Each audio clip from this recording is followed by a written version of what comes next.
حدیث میں آتا ہے، حدیث قدسی ہے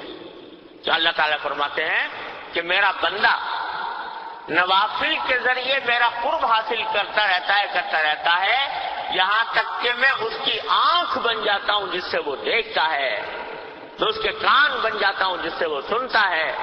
میں اس کے ہاتھ بن جاتا ہوں جس سے وہ پکڑتا ہے، میں اس کے پاؤں بن جاتا ہوں جس سے وہ چلتا ہے۔ یعنی جتنا جتنا نوافل کے ذریعے اللہ تبارک و تعالیٰ کا قرب حاصل کرے گا بندہ،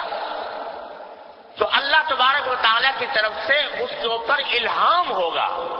یہ جو فرمایا میں آنکھ بن جاتا ہوں جسے دیکھتا ہے، کیا مانا؟ کہ اس کی آنکھ پھر اسی جگہ اٹھے گی جہاں اللہ چاہے گا، اور کان اسی جگہ